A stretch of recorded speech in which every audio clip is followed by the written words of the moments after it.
우리가 읽어야 되는 것 중에 성경을 읽을 때 오늘 하나됨이 가장 큰 선물입니다 라는 말씀을 함께 나눌 텐데, 딱 이 말씀이 시작하자마자 에베소서 2장 11절에 아주 그냥 선언하듯이 나오는 문구가 하나 있어요. 우리 같이 한번 읽어볼까요? 시작. 그러므로 생각하라. 저는요 이거를 딱 읽는 이 말씀을 딱 붙잡는데요 너무 은혜를 받았어요. 너무나 중요한 얘기를 하는 거예요. 뭐냐면 생각 좀 제대로 하고 살라는 거예요. 우리가 생각이 바르게 잡혀야 된다는 거예요. 왜냐하면 우리가 단순하게 내가 생각하는 거는 왜 생각하느냐, 이 생각이요 성경에서는 이렇게 얘기하고 있어요. 에스겔 40장 4절 말씀을 보면 생각에 대해서 이렇게 정의하고 있거든요. 한번 크게 읽어볼까요? 시작. 그 사람이 내게 이르되 인자야 내가 내게 보이는 그것을 눈으로 보고 귀로 들으며 내 마음으로 생각할지어다. 아멘. 여러분, 성경에는 생각이 어디서부터 나온다고 이야기하냐면 보고 듣는 것에서부터 생각이 나오는 거예요. 제가 아주 잘 아는 어린이들이 있습니다. 제가 아주 잘 아는 어린이들이 있는데 정말 이 잘 아는 어린이들이 집에서 맨날 뭘 하냐면 아이돌 춤을 춰요. 하루 종일 아이돌 춤을 추고 있습니다. 제가 출근할 때부터 아이돌 춤을 추기 시작해서 퇴근해서 집에서 잘 때까지 아이돌 춤을 추고 있습니다. 막 계속 이렇게 막 이렇게 하고 있어요. 막. 근데 제가 아주 잘하는 애들이 하고 있는데 하는 이런 걸 하고 있습니다. 제가 적당히 하는 건 괜찮은데 하루는 얘기를 했어요. 얘들아, 내가 너무 잘하는 애들이니까 이름은 잘 모르겠는데 하여튼 얘들아, 좀 적당히 하자. 하지 말라는 건 아닌데 너네 나이 이거 안 할 수는 없다. 내가 인정을 한다. 근데 좀 적당히 하자. 어느 정도 선이 있는데 하루 종일 하면 어떡하냐. 10분은 찬양을 하자. 나머지는 하더라도. 그랬더니 갑자기 예수 이름이 온 땅에를 제 앞에서 막 율동을 하면서 고맙다 최고다. 그런데 이게 왜 중요하냐면 성경에 그렇게 나와 있잖아요. 보고 듣는 게 무엇으로 잡히냐면 생각으로 잡히는 거예요. 여러분, 지난 한 주간에 무엇을 보고 무엇을 들으셨습니까? 여러분, 그것이 여러분의 생각으로 반드시 만들어지는 거거든요. 그래서 이 생각이, 이 마음이 막 흔들리고, 이 흔들리는 마음과 흔들리는 생각이 세상의 것으로 막 가득 차면 이 생각을 통해서 나의 행동이 글로까지 갈 수밖에 없는 거거든요. 여러분, 그래서 성경에서는 무릇 지킬 만한 것 중에 네 마음을 지키라고 계속 이야기하는 게 뭐냐면 이게 자꾸 흔들리는 거예요. 그러면 한 가지 우리가 알아야 될 건 있어요. 그럼 생각나는 건 어떻게 할 거예요? 그렇죠? 생각나는 건 어떻게 할 수 없잖아요. 막 미운 생각이 막 들어. 막 화가 나는 생각이 막 들어. 그걸 어쩔 수가 없죠. 우리는 사람이니까 생각이 들 수밖에 없습니다. 그러면 우리가 해야 되는 것은 뭐냐 하면 지키는 거예요. 마음을 먹고 딱 잡는 거예요. 생각의 방향이 원망의 생각으로 막 들어갈 때가 있습니다. 원망의 생각, 막 분통한 생각도 들고요. 저주의 생각도 들어요. 여러분, 혹시 이번 한 주간에 여러분을 괴롭히는 사람이 있었으면 여러분 마음속에 저주를 엄청 했을 거예요. 제가 요즘 조금 성화가 돼서 좀 난데요. 예전에 좀 성화가 덜 될 때, 좀 덜 착했을 때는요, 정말 꿈에서 저주가 되더라고요. 여러분 해보셨어요? 꿈꾸면서 저주 해보셨습니까? 네, 아마 몇 분 해보신 것 같아서 공감대가 있어서 감사합니다. 이런 거에 대한 공감대가 있으면 안 되는데 하여튼 꿈꾸면서까지 저주가 되더라고요. 그러면 내가 꿈꾸면서 저주하는 걸 내가 막을 수 있습니까? 못 막죠. 그러면 할 수 있는 건 있죠. 이 생각의 방향을 돌리는 건 가능해요. 막 머릿속에 막 해요. 막 어떨 때는 막 사람을 막 생각 속에서 막 있는 대로 짓이기는 경우도 있습니다. 그런데 그때 생각의 방향을 돌릴 수 있습니다. 따라하겠습니다. 생각의 방향을 감사로 돌리라. 다시 한번 생각의 방향을 감사로 돌리라. 여러분, 우리가 이 연말에 우리가 마음속에 탁 잡아야 되는 게 바로 뭐냐면 생각할 수는 있어요. 왜냐하면 우리가 보고 듣는 게 그런 거예요. 다 세상의 거 보고 듣잖아요. 하루 종일 어떻게 말씀만 봐요. 그렇죠? 하루 종일 말씀 보는 게 얼마나 힘든 건데요. 여러분 잘 안 해봐서 이건 전혀 공감이 안 되겠지만 하여튼 하루 종일 앉아갖고 성경 연구하고 진짜 힘들어요. 막 몸이 막 힘이 다 빠진다고요. 근데 하루 종일 유튜브 보는 건 생각이 쉽죠. 막 누워가지고 그냥 계속 돌리면 요즘 막 볼 것도 많고 막 계속 연달아서 나오니까 달라요. 세상 보는 게 우리가 세상에 들어올 수밖에 없습니다. 그럼 들어오면 우리가 끊고 감사로 우리의 생각의 방향을 돌려서 하나님이 기뻐하시는 생각으로 여러분의 머릿속이 가득 차게 되기를 주님의 이름으로 축복합니다. 의지적으로 돌리십시오. 다시 한번 따라합시다. 생각의 방향을 감사로 돌려라. 여러분 이번 한 주에 이것이 우리 삶 가운데 이루어지는 우리 모두 되기를 주님의 이름으로 축복합니다. 여러분 우리가 잘 아는 노래인데 우리 어린이들은 아나 모르겠어요. 너네 요즘 학교에서 이거 배우니? 하민아 이거 배우니? 우리의 소원은 통일. 들었어. 들어봤어? 이게 뭐야? 1학년 때가 마지막이었는데. 아 1학년 때가 마지막이었어? 저희 세대가 마지막. 아 세대가 달라? 아 네 세대랑 얘 세대가 다르구나. 아니 3년만 지나면 세대 차이. 아 3년만 지나도 세대 차가 나는구나. 도덕. 그렇지. 예 인정합니다. 하민이는 안 배웠어? 우리의 소원은 통일. 이거 몰라? 야 이걸 모르는 거라. 제가요 설교 준비하면서 이걸 모를 거라고 생각을 했습니다. 예. 알면 안 되지. 그래도 얘 알지. 너는 알지. 그렇지. 3년 알지. 넌 모르지. 오케이. 알고 있습니다. 여러분 이 노래가요 아는 친구도 있고 모르는 친구도 세대 차이가 나니까요. 초등학생 사이에서. 정말 놀라운 거 같아. 그치 놀랍지. 우리도 다 놀랐다 야. 우리 온 마음을 너가 갖고 있구나. 그런데 이게요 우리의 소원은 통일이라는 노래가 이제 알고 모르는 상관할 것 없이 우리의 마음은 이런 노래도 부르고 하지만 사실은 인간의 본성 중에 하나가 바로 뭐냐면 하나가 되는 게 아니라 갈라지는 겁니다. 희한하죠? 인간의 본성이 갖고 있는 건 하나가 되는 게 아니라 갈라지는 거예요. 인류의 역사는 갈라짐의 역사입니다. 태초에 하나님이 천지를 창조하셔서 하나님이 에덴 동산에서 그 기쁨의 동산에 사람을 갖다 놨는데 그 기쁨의 동산에서 하나님과 갈라져요. 태어났어요. 아들이 태어났습니다. 가인이 태어나고 아벨이 태어나요. 아니 세상 첫 번째 난 형제 아니에요. 그 형제끼리 좀 친하게 지내야 되는 거 아닙니까? 이를 바닥바닥 갖고 싸우다가 결국은 큰형이 죽여서 갈라져요. 아니 그래가지고 좀 같이 살면 얼마나 좋아요. 그런데 지들끼리 싸우려고 막 나름 하나 되려고 막 올려요. 바벨탑도 올려요. 그러다가 언어 갈라지면서 그냥 헤어져요. 인류 역사는 처음부터 끝까지 지금도 다 갈라져요. 여러분 지금도 제가 여러분 사이를 가릴 수 있습니다. 1분 만에 여러분 사이를 다 가릴 수 있습니다. 어디를 지지하십니까? 이거 하나만 물어보면 다 갈라진다. 그냥 쑥대밭이 납니다. 막 교회고 뭐가 없습니다. 막 다 갈라지게 만들 수 있어요. 저는 능력이 있는 사람입니다. 그런 얘기 하는 거 아니야. 여러분 이게 우리의 인간의 역사가 늘 갈라짐의 역사예요. 사실은 막 하나 되려고 하지 않습니다. 그 안에서 뭔가 같이 추구하는 게 있다고 해서 어떤 색깔이 있다고 해서 거기 안에서도 다 완벽하지 않아요. 거기 안에서 다 갈라져요. 다 갈라져요. 그런데 희한한 건 유대인들이요 유독 심했어요. 그 갈라짐이. 유대인들이 유독 심했어요. 에베소서 2장 12절 말씀을 보면 얼마나 심했는지가 나옵니다. 그때 너희는 그리스도 밖에 있었고 이스라엘 나라 밖의 사람이라. 약속의 언약들에 대해서는 외인이요 세상에서는 소망도 없고 하나님도 없다. 여러분 근데 딱 나와 있는 게 뭐냐면 이스라엘 나라 밖의 사람이라 나오죠. 얘네들이 구분한 건 뭐예요? 유대인이냐 아니냐예요. 유대인은 인간, 유대인이 아니면 지옥의 불쏘시개. 완전히 갈리는 겁니다. 여러분 이 정도는 좀 심하죠. 그런데 그 안에서도 갈려요. 여러분 성전 사진을 하나 제가 갖고 왔습니다. 이게 헤롯 성전입니다. 헤롯 성전. 여기 보시면 이방인의 장소라고 가운데 있는 거 보이세요? 보이시죠?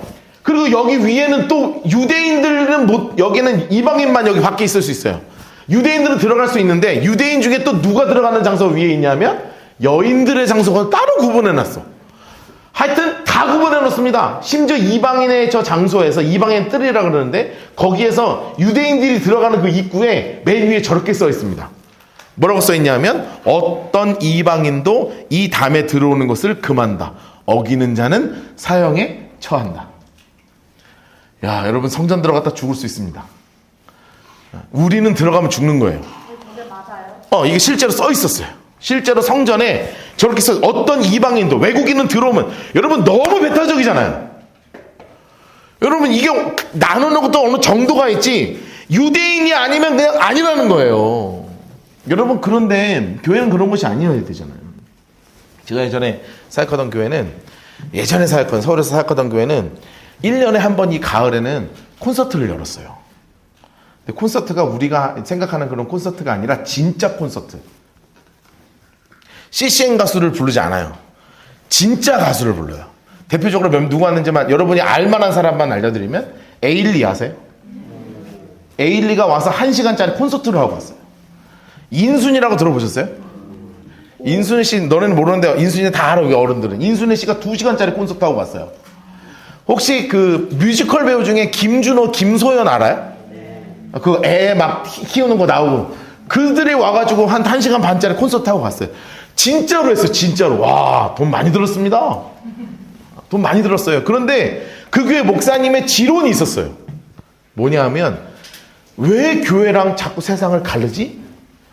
이런, 사실 여기서요, 에일리 백댄서들이요, 거진 막 그 열대지방의 옷을 입고, 예, 열대지방의 옷을 입고 막 춤을 추면 권사님들이요, 뒤에서 막 장로님들이랑 권사님들이랑 집사님들이 불편한 거예요. 어디 거룩한 성전에 강대상에서 막 그 열대 우림의 처자들이 막 춤을 추면 막 마음이 얼마나 어려워요. 그런데 목사님이요, 굴하지 않으시는 거예요. 왜냐하면 담이 없어야 되는 거예요. 담이. 그렇게라도 한번 들어와야 또 올 거 아니냐. 우리가 무슨 대단한 철옹성이야? 교회가 그렇게 꽉 닫혀 있는 곳이어야 합니까? 아니죠. 세상을 향해서 마음껏 열려 있어야 하죠. 문턱을 계속 낮춰야 된다는 그런 지역사회가요, 정말 그 행사를 기다렸어요. 여러분, 교회에서 하니까 다 무슨 CCM 가수나 뭐 그런 거 옛날 뭐 저기 있잖아요. 뭐 그런 거 있잖아요. 기타 치는 뭐 그런 통기타 가수나 이 정도 오는 줄 알고 있다가 진짜 에일리 오니까 중고등부 애들 난리가 났어요. 그 지역 중고등학생들이 난리가 났어요. 막 꽉 찼어요. 애들만. 인순이 오니까요, 막 50대 이상 막 동네가 난리가 났어요. 난리가. 김준호, 김소연 왔을 때는요, 김준호, 손준호, 김소연이니까 손준호, 김소연 왔을 때는요, 애들 엄마 아빠가요, 막 꽉 찼어요. 막 어마어마한 일이 벌어졌습니다. 왜 그러냐 하면 교회 턱이 낮춰져야 되는 거예요. 이것과 다르게 유대인들은 자꾸 막고 틀어 막고 나뉘고. 여러분, 그런데 이것이 유대인뿐만이 아니라 우리의 본성이기도 합니다. 그런데 예수님이 이 땅 가운데 오셔서 하신 가장 놀라운 일이 있어요. 우리 예수님의 십자가가 하신 놀라운 일이 있어요. 그게 에베소서 2장 14절에 나와 있습니다. 우리 같이 한번 읽어볼까요? 시작. 그는 우리의 화평이신지라 둘로 하나를 만드사 원수된 것 곧 중간에 막힌 담을 자기 육체로 허시고. 아멘. 여러분, 우리 예수님이 하시는 일은 뭐냐 하면 세상은 늘 본능적으로 죄악된 본성으로 막 나뉘려고 하는데 우리 예수님은 이거를 계속 안으로 집어넣어서 하나로 만드시는 거예요. 여러분, 이게 예수님의 능력, 여러분, 이것이 십자가의 능력입니다. 여러분, 예수님의 제자들의 명단만 봐도요, 사실 이게요, 완전히 쑥 드러나요. 여러분, 제가 세번역 성경으로 마태복음 10장을 가지고 왔거든요. 같이 한번 읽어볼까요? 예수님의 제자들 이름이나 우리 처음 가서 만날 분들이니까 이름이나 한번 익혀봅시다. 자, 시작. 12사도의 이름은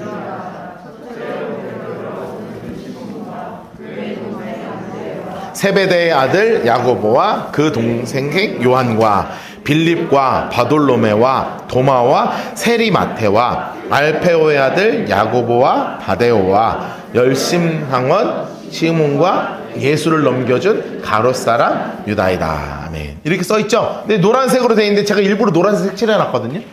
여러분, 여러분, 다른 사람들은 잘 안 써있죠? 가롯 유다 빼고는 안 써있어요. 직업이 안 써있다고요. 두 사람만 직업이 써있어요. 이거 일부러 쓴 거거든요. 첫 번째는 어떤 직업을 갖고 있냐면 세리죠. 그리고 그 마지막 절에는 시몬의 이름은 뭐라고 써있습니까? 열혈당원. 이렇게 되어 있죠? 여러분, 이게 무슨 말이냐면 세리면 우리로 얘기하면, 우리나라 일제강점기로 얘기하면 일본 순사 나카무라와 열혈당원 시몬인 건 독립군 각시탈이 이 뜻입니다. 무슨 말인지 되십니까? 여러분, 예수님의 제자 안에 나카무라와 안중근이 앉아있는 거예요. 여러분, 이거 이해되십니까? 여러분, 같이 밥 먹을 수 있겠어요? 없겠어요? 토할 것 같아요. 와, 긴장이 제가 먼저 숟가락을 나한테 던질까 내가 던질까 이거 생각하고 먹는 거예요. 제가 조금만 수틀려도 나는 이거 못 받아들인다. 밥 먹을 수 있는 조건이 있다면 속에 칼을 차고 같이 먹거나, 아니면 어쩔 수 없이 먹어야 된다면 여기 끝과 저기 끝에서 먹어야죠. 눈도 안 마주치고 손길 하나 닿지 않는 곳에 앉아 있어야 하는 제자들 둘이 누구의 제자로 앉아 있었냐면 예수님의 제자 12 안으로 들어와 있었어요. 이야, 기가 막힌 겁니다. 여러분, 왠 줄 아세요? 예수님의 십자가와 예수님의 사랑은 둘로 나눠진 것을 하나로 뭉치는 거예요. 그래서 에베소서 2장 16절 말씀에는 이렇게 써 있습니다. 또 십자가로 이 둘을 한 몸으로 하나님과 화목하게 하려 하심이라. 원수된 것을 십자가로 다 소멸하시고, 여러분 이것이 십자가의 사랑이요 십자가의 능력인 줄로 믿습니다. 여러분, 여러분이 있는 그곳은 하나가 되고 있습니까? 나뉘고 있습니까? 여러분이 살아가고 있는 여러분의 삶의 터전은 여러분을 통해 하나가 되고 있습니까? 아니면 여러분 때문에 둘로 나뉘고 있습니까? 여러분, 우리가 또 하나의 교회로 이 땅 가운데 포항에 세워졌는데 우리 성도로서 이 땅 가운데 어떤 삶을 살아야 하는가, 하나님이 기뻐하시는 삶을 어떻게 살아야 하는가 진지하게 고민하고 살아갈 때 나를 통해 이루어져야 되는 하나님의 사랑은 나뉘어진 것이 하나가 되는 역사가 나를 통하여 이루어지도록 주님 나를 붙잡아 주시옵소서 하고 기도하며 그것을 위해서 쓰임받는 믿음의 사람들이 되어야 하는 것입니다. 여러분, 사실 쉬운 게 아니죠. 뭐가 쉬운지 아십니까? 선 긋는 게 쉽습니다. 아주 쉽습니다. 선 그으면 돼요. 그쵸? 너는 아니다. 사실 제가 그거 되게 잘하거든요. 제가 조금 냉정해가지고 생긴 거나 되게 부들부들하게 생겨가지고 제가 생각할 때 상식적이지 않은 사람들이 좀 있습니다. 제가 여러분들 제가 선 긋는 사람은 여러분들 이해할 거예요. 내가 얘기 몇 마디만 하면 이래 할 만한 그렇게 하는데 여러분들 다 그런 사람 있잖아요. 그 쉽거든요. 그런데 진짜 어려운 건 뭔지 아세요? 품는 거예요. 우리가 사도행전을 공부하고 있는데 사도행전에 마가라는 친구가 있죠. 아주 젊은 친구인데 1차 전도여행 때 따라갔어요. 따라가다가 버가라고 하는 곳에서 나 뭐 때문이었는지 모르겠는데 앞에서 큰 산맥이 하나 있으니까 등산하기 싫어서 집으로 갔든, 엄마가 보고 싶어서 집에 갔든, 그냥 짜증나갖고 집에 갔든, 아무 이유 없이 집에 갔든 하여튼 갔습니다. 여러분, 이 정도 되면 포기할 만하지 않습니까? 사실 저는 좀 포기하고 싶거든요. 그 정도 되면 난 너는 못 쓴다 이런 생각 하고 싶은데, 사실 그 사람을 품은 사람이 있어요. 그분이 바로 누구시냐 하면 베드로입니다. 여러분, 그 누구보다 아주 그냥 그 혈기가 가득한 분이 베드로시거든요. 근데 그 혈기가 가득한 그 베드로가 정말 우리가 포기해도 될 만한 나고자 마가를, 그 젊은 청년을 가슴속에 품어요. 그래서 베드로서를 보면 참 놀랍게 써 있습니다. 한번 제가 읽어드릴게요. 택하심을 받은 바벨론에 있는 교회가 너에게 문안하고 내 아들 마가도 그리 하느니라. 성경에 뭐라고 써 있어요? 내 아들 마가도. 여러분, 이렇게 될 수 있는 건 20대 때 완전히 자신의 인생이 완전 나고자 패배자 무너진 사람으로 누구나 다 이야기하는 그때 베드로가 그를 선긋지 아니하고, 베드로는 그를 선긋지 아니하고, 그를 버리지 아니하고, 그를 포기하지 아니하고 그냥 꽉 붙잡고 예수님의 사랑으로 가슴속으로 꽉 품고 나간 거예요. 마가하고 상관없어요. 베드로 진짜 아들 아닙니다. 영적인 아들이라고 품어버리는 거예요. 그러니까 마가를 통해서 우리가 읽은 마가복음이 태어날 수 있었잖아요. 여러분, 사랑으로, 이 십자가의 사랑으로 하나가 될 때, 십자가의 사랑으로 하나가 될 때 살아나는 거예요, 사람이. 여러분, 왜 교회가 세워졌습니까? 하나님이 왜 이 땅 가운데 교회를 보내셨습니까? 이 예수님의 사랑으로요, 좀 품으라는 거예요, 교회가. 어렵고 힘들고 지친 사람들 좀 와서 회복되게 좀 품으라는 거예요. 여러분들이 우리 교회 오셔서 얼마나 좋아요. 막 다 품어야 되잖아요. 다 품어야 되잖아요. 삶에 많은 어려움과 힘들과 지침이 있는 여러분들, 예수의 사랑으로 우리 모두가 다 하나 돼서 품어야 되잖아요. 여러분, 선 긋는 건 쉽지만 품는 건 어려운 거예요. 그러나 우리는 그것을 해야 하는 존재. 여러분, 사랑으로 진짜 품으시는 믿음의 사람 되기를 주님의 이름으로 축복합니다. 그런데 이게 어떻게 품을 수 있냔 말이에요. 그 키워드가 2장 18절에 나와요. 같이 한번 읽을까요? 시작. 이는 그로 말미암아 우리 둘이 한 성령 안에서 아버지께 나아감을. 아멘, 아멘. 여러분 그 키워드가 누군지 아십니까? 바로 성령 하나님이십니다. 이 십자가의 사랑을 베풀 수 있도록 우리에게 힘 주시는 분, 능력 주시는 분, 그분이 누구냐 하면 성령님이에요. 왜냐하면 그분의 성품 자체가 돕는 거거든요. 예수님이요, 요한복음 16장 7절 말씀에 성령님에 대해서 이렇게 소개하고 있어요. 그러나 내가 너희에게 실상을 말하노니 내가 떠나가는 것이 너희에게 유익하다. 내가 떠나가지 아니하면 보혜사가 너희에게로 오지 아니할 것이요 가면 내가 그를 너희에게 보낸다. 이렇게 써 있어요. 성령님을 성경에서 뭐라고 이야기하고 있냐면 보혜사 이렇게 돼 있죠. 제가요 목사인데요, 보혜사라는 말이 뭔지 정확하게 이게 느낌이 잘 안 와요. 여러분 중에는 신앙생활 저보다 더 잘하시는 분들이 있으니까 이제 보혜사 하면 느낌이 확 올 거 아니에요. 그래서 이제 대부분 모른다고는 느낌을 가지고 쉽게 설명을 하면 뭐라 그러냐면 따라하겠습니다. 이상한 변호사. 성령님.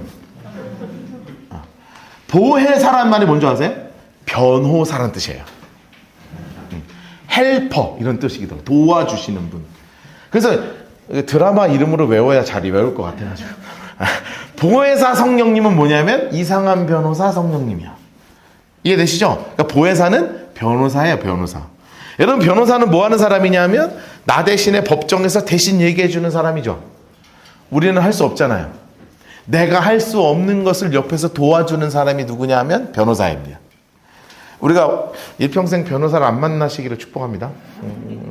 변호사를 안 만나시기를 축복하는데 살다 보면 만날 수밖에 없는 일들이 생깁니다. 내 뜻대로 안 되니까요. 만나게 되는 일이 생기더라고요. 저희 아버지도 목회하시면서 죄는 없는데 변호사를 만나야 되는 일이 생겨요. 참 가슴 아픈 일이죠. 그리고 변호사를 소개해야 되는 일도 생기고요. 사람 사는 문제가 다 그런 것들이 있으니까요. 그런데 변호사 하는 일이 뭐냐면 도와주는 거잖아요. 모르는 거 도와주고 나가야 할 길들을 알려주고 이길 수 있는 방법을 알려주는 게 누구냐면 변호사예요. 성령님이 하시는 역할이 바로 그거예요.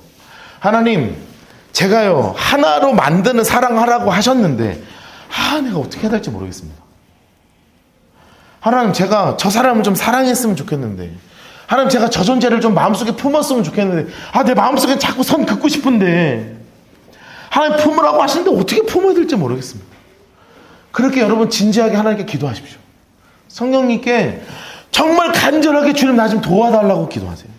그러면 로마서 8장 26절과 27절에 성령님에 대해서 이렇게 우리에게 소개하고 있어요. 제가 읽어드립니다. 이와 같이 성령도 우리의 연약함을 도우시나니 우리는 마땅히 기도할 바를 알지 못하나 오직 성령이 말할 수 없는 탄식으로 우리를 위하여 친히 간구하시느니라. 마음을 살피시는 이가 성령의 생각을 아시나니 이는 성령이 하나님의 뜻대로 성도를 위하여 간구하심이니라. 여러분 26절 앞에 보니까 이렇게 써있죠. 성령도 우리의 연약함을 어떻게 해주신다고요? 도와주신다는. 여러분 어떻게 기도해야 될지도 모를 때 성령님께서 우리를 위해서 지금도 간구해주고 계신다는 거예요. 하나님, 저는 사랑할 수 없는 사람입니다. 하나님, 저는 화도 많고 미움도 많고 불평불만도 많습니다. 그런데 하나님, 나 사랑하는 사람 되어야 합니다. 어떻게 해야 됩니까? 성령님이 여러분을 도와주실 것입니다. 말할 수 없는 탄식으로 아이고 노아야, 너는 왜 이렇게 성격이 그러냐, 좀 품어라, 좀 품어라. 그러면서 지금도 나의 연약함을 돌보시면서 우리를 품도록 인도해 주시는 나의 개인 변호사가 살아서 역사하시는 성령 하나님이시라는 것을 잊지 마십시오. 여러분 사랑으로 살아야 한다면 성령님께 간구하시기를 주님의 이름으로 축복합니다. 여러분 우리가 기억해야 됩니다. 우리가 성령님께 구하면, 성령님께서 우리가 기도하면 하나님이 보여주시는 것들이 있을 겁니다. 여러분이 이 사랑을 위해서 기도하면 여러분을 통하여 나뉘어진 이것이 하나 되어야 하는 것들을 하나님이 보여주실 것입니다. 여러분의 직장에서, 여러분의 가정에서, 여러분이 다니는 학교에서, 여러분의 삶의 터전에서 나뉘어진 것이 있다면 하나 되게 하시는 하나님의 은혜를 보여주실 것입니다. 그럼 더 기도하십시오. 하나님, 나를 통하여 무너져 있는 것들이 세워지고 나눠져 있는 것들이 하나 되고 서로 미움과 다툼과 시기로 서로 막 원망하고 싸우는 자들이 하나 되도록 하나님 나를 사랑의 사람으로 만들어 주십시오. 물론 바로는 쉽지 않거든요. 그러나 여러분 기도하며 그 길을 찾아 나갈 때 하나님께서 여러분을 통하여 놀라운 하늘의 역사들을 이루어 주실 것입니다. 여러분 이 하나됨이 그 어떠한 선물보다 가장 큰 선물이라는 것을 잊지 마시고 여러분을 통하여 십자가의 사랑이 이 땅 가운데 온전하게 완성되는 놀라운 역사하심이 있기를 주님 여러분 축복합니다.